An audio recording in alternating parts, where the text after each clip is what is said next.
Resolvi fazer um compilado de dicas e curiosidades para você que tá vindo pro Japão ou simplesmente gosta muito do país. Depois de mais ou menos 2 meses lá e 4, 5 meses de conteúdo aqui no YouTube, eu tô de volta no Brasil. Na verdade já faz 3 meses que eu tô de volta no Brasil e eu confesso que foi interessante revisitar todos esses 2 meses passando por todos os pontos de coisas que a gente aprendeu sobre o Japão ou que a gente teve dificuldade. A gente acabou não passando nenhum perrengue muito grande, mas é isso. Então vamos lá, com um aperto no coração. Esse é o último vídeo da série de vídeos do Japão, pelo menos por um bom tempo. E a primeira dica que eu quero dar é sobre visto. Foi muito corrido, porque a gente decidiu ir numa data específica, a gente acabou escolhendo datas para ficar muito mais barato, a gente pagou 4 mil e pouco, e se você tá pesquisando, você sabe que essas passagens são bem baratas. A Yasmin já tem visto por causa da família dela, eu precisei correr atrás do meu. Eu gastei 150 reais pro visto e mais 350 reais pra uma empresa fazer pra mim, intermediar pra mim. O visto no Japão é tranquilo, é muito difícil eles negarem um visto, principalmente se você já fez reserva de voo, de estadia. Normalmente dá super tranquilo, mas como tava muito apertado, muito na risca, pra você ter noção, eu recebi o meu passaporte de volta com visto e faltava 4 dias pra gente viajar, então foi meio desesperador. Por isso que eu acho que fez sentido a gente mandar lá pra não correr o risco de nenhum documento voltar. A segunda dica é dinheiro, e acho que a maior pergunta que as pessoas começaram a me fazer depois dessa série de vídeos é sobre dinheiro. Se eu levo o dólar, depois troco por ien, como que eu uso? Se eu uso o Western Union, se eu uso esses cartões de créditos internacional, que eu já comentei em vários vídeos que eu vou deixar em playlists aqui embaixo. Mas realmente eu acho que o que vale mais a pena, o que tá valendo mais a pena agora, é você usar mesmo esses cartões de crédito internacional. Eu já falei aqui, não vou ficar comentando todas essas coisas, mas Wise e Nomad. Eu não posso falar da Nomad porque eu não usei ela, mas eu já ouvi falar muito bem dela e eu tenho certeza de que você não vai conseguir passar Wise em vários lugares do Japão. O que eu acho ideal seria ter os dois, métodos, um Wise que é Visa e um Nomad que é Master, e aí você tem várias opções para você conseguir pagar. A Nomad sai caro se você for pegar o cartão físico, mas se você transfere mais de $1000, você tem esse cartão de graça, além de uma sala VIP em Guarulhos. Acho que ainda, principalmente se você for usar mais do que esse dinheiro lá, faz todo sentido você fazer pela Nomad mesmo. E lembrando que chegando lá, por favor, faz o Suica, ele vai te ajudar muito. É um cartão que ele vai facilitar no transporte, então de qualquer forma, só se você for usar só em transporte já vai valer a pena já. Ele aceita em diversos outros lugares que às vezes o lugar não vai aceitar cartão de crédito, mas ele vai aceitar esses métodos de pagamento aí, Pasmo, Suica, blá blá blá, cartões de transporte público. E dinheiro, leva dinheiro, sempre tenha dinheiro no bolso, porque vai ter sempre aquele lamen baratão estranho que você vai querer comer e vai aceitar só dinheiro. Esse terceiro ponto ele é meio complicado de falar porque ele tá mudando muito. Vacinação e máscaras. Na época que eu fui, precisava apresentar um comprovante de 3 vacinas ou um teste PCR com 48 horas de antecedência. E além de tudo, a gente precisava usar máscara em quase todos os lugares.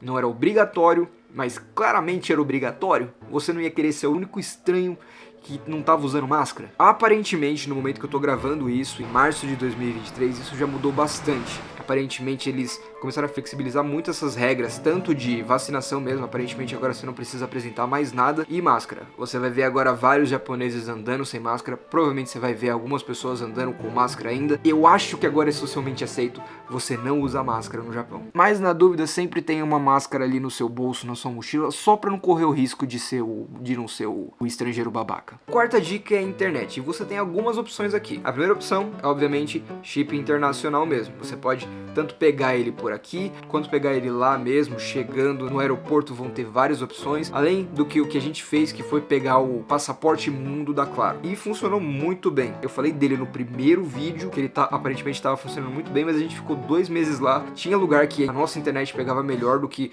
o dos nossos sogros, que tinha meio que um chip japonês mesmo. Fez todo sentido. 350 reais dividido por 12, ele foi diluindo ali no mês. A gente provavelmente teria pago mais de 350 reais pra ter um chip em 2 meses no Japão. Tem que fazer a conta. Talvez 15 dias não faça sentido esses passaportes mundo. Se você passar disso, provavelmente vai fazer sentido. E claro que tem o Pocket, um dos contras da gente fazer isso é que, obviamente, a gente tá falando de um chip só. Ficava no celular da Yasmin, e a Yasmin roteava o celular, como a gente vivia colado, não tinha problema. Mas caso, por exemplo, eu me perdesse, eu ia chorar, porque eu não tinha internet e não sabia falar nada de japonês. Mas você também tem o Pocket, que é um roteador portátil com 5G, funciona bem e aí você consegue rotear para todas as pessoas que você estiver viajando. E falando no fato de eu não saber falar nada de japonês mesmo depois de 2 meses lá, Google Tradutor é a quinta dica. Ele vai ajudar bastante, ele funciona bem mesmo. Você não vai conseguir ter uma conversa profunda sobre viagem de Chihiro com o japonês, mas você vai conseguir sim se virar no dia a dia com o Google Tradutor. E além disso, uma coisa que japoneses são muito fortes é em serem solícitos com turistas. Da mesma forma que tem essa fama de xenofóbicos e tudo mais, a verdade é que, principalmente quando você é turista, eles vão fazer de tudo para você ter uma boa experiência. A sexta dica eu acabei de comentar já na parte do dinheiro, mas Suica. Falando especificamente dele, faça o Suica assim que você sair do aeroporto. Vai ter um pedacinho ali da JR para você fazer ele. Aparentemente, se você tem iPhone, eu não consigo confirmar isso porque eu não tenho iPhone, mas teve esse comentário aqui que aparentemente você consegue fazer o Suica online e aí você já consegue transferir com um cartão de crédito mesmo e você acaba não tendo custo de taxa de você sacar o dinheiro e depois jogar no cartão pro Suica. Mas basicamente o Suica é isso, você vai fazer ele numa estação JR, ele vai sair direto na maquininha de autoatendimento e aí você já consegue colocar uma grana ali.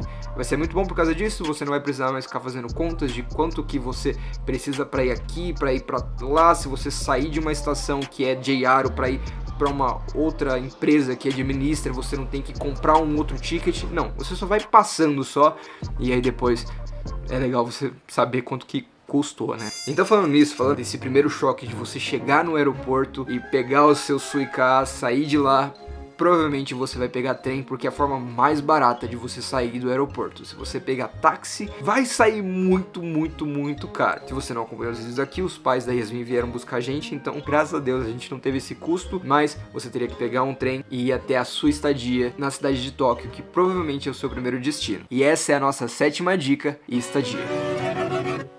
Eu não sou um expert em Japão, eu quero voltar para visitar vários outros lugares que eu não vi ainda, mas eu acho que para uma pessoa que não conhece nada, que é a primeira vez e vai ficar entre 15 a 30 dias, eu acho legal visitar Tóquio, a região de Tóquio, e Osaka, a região de Osaka, eu tô falando de Kyoto, Nara e tudo mais. Sim, tem vários outros lugares para visitar, mas 15 dias numa e 15 dias na outra, eu acho que é legal para você realmente vivenciar ali, ter uma experiência boa dos dois lugares, não só ficar batendo ponto ali em pontos turísticos, que eu acho entediante, pra ser sincero. Então daria pra dividir a estadia entre Tóquio e Osaka. Osaka porque ela é muito mais barata do que Kyoto, mas também é muito legal ficar em Kyoto, é uma distância de 1 hora mais ou menos de uma cidade para outra, e quanto mais próximo de um centro você tiver, mais caro obviamente vai ser. Você vai gastar muito mais em Tóquio do que Osaka e Kyoto mesmo, talvez 50% a mais o valor de estadia em Tóquio do que nessas outras cidades, e isso proporcionalmente falando mesmo, né? Quanto 10 minutos, 20 minutos, 30 minutos que você tiver mais distante do centro, mais barato você vai tender a pagar. Dicas de locais dos dois, depois do Rio Sumida, fica bem distante, mais ou menos uns 40, 50 minutos de Shibuya, é uma região bem bacana pra ficar. Não é absurdamente longe, você ainda tem Akihabara, Ginza, Asakusa próximos de você. A região em si, ela não vai parecer uma cidadezinha, vai ter cara de Tóquio, ainda vai ter cara de cidade grande, e ela é bem barata. Você pode acompanhar também a nossa saga ficando nessa região. E Osaka, a região que a gente ficou era Namba, mas ela é uma região um pouquinho mais cara, a gente achou ali um achado, tava um pouquinho mais barato, só que geralmente os locais mais baratos de Osaka vão ser Nishinariku, é aquela favela japonesa, é meio assustador quando você escuta assim, mas em geral é só um bairro mais pobre que vão ter estadias legais sim e muito mais baratos do que qualquer outra parte da cidade, e você vai estar muito perto do centro de Osaka. Então Nishinariku eu acredito que custo-benefício seja o melhor lugar. A 8ª dica é algo que a gente não fez, mas eu não tenho como não deixar de falar aqui, que é o JR Pass. Ele é um passe que você compra por dias, 7, 14 e 30 dias, se eu não me engano. Ele sai caro, ele é bem caro, mas você vai poder passar em qualquer trem dentro das estações da JR, ou seja, você vai conseguir andar pelo Japão inteiro. E esse passe, ele também tem incluso o trem bala, que é uma coisa que infelizmente eu não consegui fazer, e eu tava com muita vontade de andar num trem bala. Se você pretende andar no trem bala, faz parte ali da sua lista de coisas pra fazer no Japão, nem pensa. Pega o JR Pass, porque só o trem de ida e volta de Tóquio pra Osaka já vai dar mais caro já do que o vale ali de Airpass de 7 dias, com certeza. Mas se você quer ir mais baixo custo, aí você vai ter que fazer conta. Se você quiser pegar avião e, tipo, pensar em todos os lugares que você quer ir, faz as contas direitinho, tanto de avião e todos os lugares que você vai durante o dia, ou de ônibus e todos os lugares que você vai durante os dias, contra o de Airpass que você vai pegar e comprar, tipo, por 7, 15 dias, 30 dias, e sei lá, tem que fazer conta, não tem jeito, tem que fazer conta. A nossa nona dica é comidas, e essa dica é difícil demais de dar em um vídeo que a ideia não é ele ser gigantesco, porque eu gosto muito de comer, a gente gosta muito de comer, a gente comeu muita coisa durante essa viagem. Mas se for pensar em coisas essenciais, e eu até desafinei falando porque é essencial mesmo, lamen. Coma lamen. Diversos tipos e sabores de lamens. Tenta comer o maior número de lamens possíveis. É gorduroso, mas você tá viajando. Aproveita. Se você quiser algo mais leve, tem udon e soba, que também é macarrão, caldo, é bem tradicional japonês, só que normalmente os caldos eles são mais básicos, não vai ter tanta complexidade de um lamen. É obviamente legal você comer sushi. Se você também tiver uma grana legal sobrando, faz sentido você ir num lugar diferentão, tipo o Giro, lá pra comer sushi. Só que esses restaurantes com esteira que tem espalhados por lá, vão ter sushis bem gostosos. Eu acho que não tem como você ir pro Japão e não experimentar um sushi de esteira, então faz sentido. E além disso a gente tem as comidas de rua. Yakisoba, é muito legal experimentar uma yakisoba japonesa, sabendo que a nossa é bem diferente da deles. Esperei 5 anos pra comer um yakisoba japonês. Takoyakis e okonomiyakis, tem dois tipos de okonomiyakis, o de Hiroshima e o de Osaka mesmo. E eu particularmente gosto mais do de Hiroshima. Não, você não precisa ir pra Osaka ou Hiroshima pra você experimentar. Você vai achar esses dois tipos de okonomiyakis em todos os cantos do Japão. E além disso, você tem as maravilhas da loja de conveniência. Os franguinhos fritos, eles são deliciosamente estranhos. Mas você também tem os onigiris, que você rasga ali, aí vai ter a alga com um gohan e alguma coisinha. Normalmente eu pegava de salmão. Comer no Japão pode ser uma experiência super cara e super barata. Esse é o maior disclaimer que eu posso dar aqui. A gente já chegou a comer um prato por talvez 15 reais, aprovadíssimo. E pratos de 60 a 70 reais por pessoa. Mas eu acho que também é muito parecido com o Brasil em relação a isso. Talvez você gaste um pouquinho mais no final, porque você tá passeando e turistando, mas se você tá indo para São Paulo ou Rio de Janeiro passear, não vai ser tão diferente assim os valores. Que é diferente da nossa 10ª dica, que são cafeterias. Se você não sabe, eu sou apaixonado por café. E eu tomei muito café especial lá. E esse tipo de café especial, é muito caro. A gente chegava a pagar 30 a 40 reais numa xícara. Então às vezes a gente pagava 20 reais num lamen e pagava 40 reais numa xícara de café. Isso porque eles não produzem café igual a gente, então eles importam tudo. Acaba saindo mais caro para eles mesmo, e o legal é que eles têm uma cultura muito forte de torrefação de café. Toda cafeteria vai ter um torrador e eles vão estar fazendo o próprio café, e são cafés do mundo inteiro. Para quem gosta de café, realmente é sensacional. Eu também tenho um vídeo de dicas de café. Eu vou tentar, eu não prometo, eu vou tentar deixar no Google Maps todas as cafeterias que a gente visitou nessa viagem do Japão. Osaka, cidadezinhas que a gente foi, vai estar tudo lá.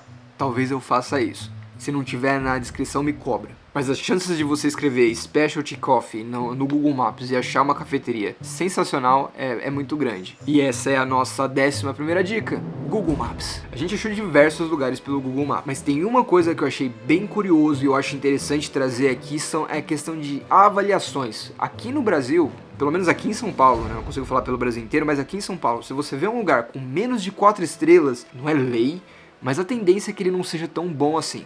De 4 a 5 estrelas é um restaurante normalmente bom. No Japão eu acho que eles são mais criteriosos. Eles tiram muito mais pontos de algum restaurante que às vezes um brasileiro daria 4 ou 5 estrelas. Então entre 3 a 4 estrelas a gente ficava com esse rancinho por causa do Brasil, mas normalmente 3 a 4 estrelas são restaurantes que são muito bons e eles não são tão caros assim. Deu a entender que restaurantes de 4 a 5 estrelas no Japão, eles também são diretamente ligados a preço. É muito difícil você achar um restaurante 4.5 que seja mais barato. Vale a pena dar uma olhada nisso. Tenta fugir de abaixo de 3, tá? Também. Aí já é demais, já. E falando nesses valores todos, não tem como fazer uma dica geral sobre custos. A nossa 13ª dica. Viajar pro Japão é sim caro. Por mais que não faça tanta diferença, a conversão de real para ien vai ser um pouquinho triste sim. Tomando café da manhã, almoçando, café da tarde, jantando fora o tempo inteiro, esses valores acabam se acumulando no final do dia, da semana,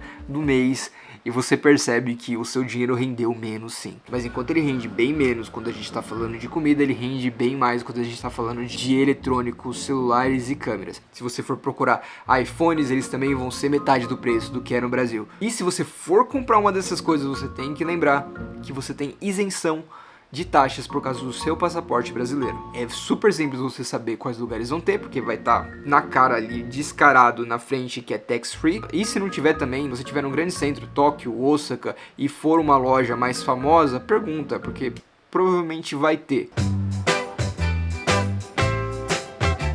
E agora voltando para a parte de economizar, se você assistiu essa viagem, você percebeu que o nosso lema era tentar economizar de alguma forma. E a gente testou 2 estadias que a gente tinha visto dicas de outros youtubers, que era de hotel cápsula e motel. E o que a gente achou interessante é que os 2 lugares que a gente pegou, eles não eram mais baratos, mas eram uns dos mais baratos dentro das categorias motel e hotel cápsula. O quarto de motel que cabia 2 pessoas era o valor de 2 cápsulas que a gente pagou. Só que em um a gente meio que tinha só uma cápsula e um armário e com um pouquinho mais de privacidade de um hostel, mas nada de muito mais do que isso. Enquanto que o motel era o oposto, a gente tinha ultra privacidade e era muito espaçoso. Pelo mesmo valor a gente tinha muito mais coisa. A gente tinha uma banheira, a gente tinha uma sauna no negócio. Você aperta aqui, ó. Ai meu Deus, que susto! E o único ponto positivo era o lance de que a gente ficava trancado no lugar. Como a gente já tinha pago pela Goda, a gente tinha que toda vez que a gente precisasse ficar saindo, ligar lá na recepção e pedir para abrirem a porta, e eles iam abrir a porta porque sabiam que a gente já tinha pago aquele quarto. Como foi uma noite só de estadia, não teve muito problema, mas eu acredito que se a gente fosse ficar lá por muito tempo, ia ser um porre ficar fazendo isso. A nossa 16ª dica é: use tênis. Calça um tênis confortável, porque você vai andar muito. O Japão, ele tem essa magia de ter muita informação e muita coisa uma perto da outra. Principalmente nessas cidades, tipo Kyoto, que vai ter diversas atrações, ou Tóquio, que é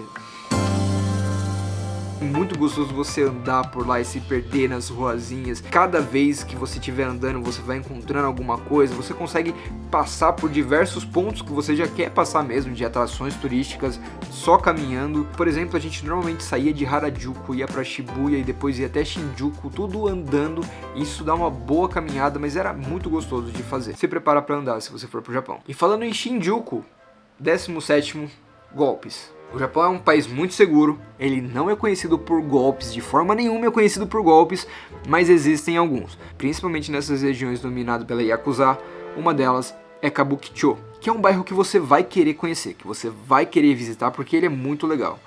Além dos barzinhos, daqueles yokochos que são super charmosos, a região de Kabukicho é muito legal. Para você ver o Godzilla, você vai ter que ir para Kabukicho, mas existem alguns golpezinhos sim, tanto nesses locais que são meio controversos e aí você vai pela sua própria conta e risco, mas às vezes barzinho mesmo, às vezes você vai entrar num barzinho, vai beber uma cerveja, 2 cervejas, 3 cervejas e nossa, tipo, não é um valor tão caro assim, mas aí no final eles vão te pedir uma taxa de entrada que nunca tinham te falado, que é, sei lá, vai acabar sendo o dobro do preço. E a nossa 18ª dica é locais para visitar. Provavelmente você está se organizando para uma viagem de 2 a 4 semanas. Que nem eu falei, eu focaria em Tóquio e Osaka e regiões. Dentro de Tóquio existem diversas regiões e cada região vai parecer uma cidade própria. Você tem Odaiba, tem Akihabara, depois tem Ginza e Meguro. Mas as 3 principais regiões, que são as regiões que eu mais gosto da cidade, é Harajuku, Shibuya e Shinjuku. São as 3 regiões que a gente já foi em 2 vídeos e ainda a gente foi seguido andando dessa forma, porque eu acho que é um dos passeios mais gostosos de se fazer no Japão inteiro. Já na outra parte, na parte de Osaka, Namba, Umeda e Shinsekai. São essas 3 regiões grandes, é que é tudo muito mais próximo, Osaka é muito menor. Kyoto são basicamente 4 regiões que eu gostei muito, que é Fushimi-Inari com o templo e as montanhas, Arashiyama com a floresta de bambu, Pontocho com muitos restaurantes e Gion, onde se concentra a maior parte dos templos mais famosos e onde você vai acabar esbarrando num templo, tropeçando num templo em vários cantos. Gion é o lugar que você mais viaja no tempo e sente como que seria um Japão feudal ou algo do tipo. A nossa 19ª e penúltima dica é: explore os locais. Não fica preso nos conteúdos que você está assistindo, tanto nos vídeos que eu fiz, quanto em qualquer outros vídeos que você for ver, quanto em guias e blogs turísticos. Faz o seu próprio roteiro e deixa tempo para você explorar as cidades. A melhor coisa do Japão é o fato de você conseguir caminhar, de você só conseguir sair às vezes de madrugada e andar pela cidade, andar pelo país sem medo de ser assaltado. E como é uma cultura muito diferente da nossa, tudo é novidade, tudo é diferente, tudo é legal de ver. Então eu acho que a pior coisa seria você acabar tendo tanta coisa para fazer de checklists que você não consegue respirar e aproveitar essa cultura e esse país que é realmente maravilhoso. E a nossa 20ª dica é: assista aos vídeos do canal. Que nem eu falei, eu já tô em São Paulo, eu já tô gravando vídeos aqui em São Paulo, que eu espero que você continue aqui assistindo os vídeos, mas enquanto eles não saem, existem mais de 40 vídeos do Japão pra você assistir. Essa foi uma das coisas mais insanas que eu já fiz, eu gravei muita coisa, foi bem cansativo, mas olhando, vendo tudo que eu gravei, esses 2 meses registrados da forma que estão registrados aqui, valeu cada segundo desse esforço. Eu espero que você goste também, que ele te ajude, ou que ele só te faça sorrir por alguns minutos daquele vídeo. E é isso.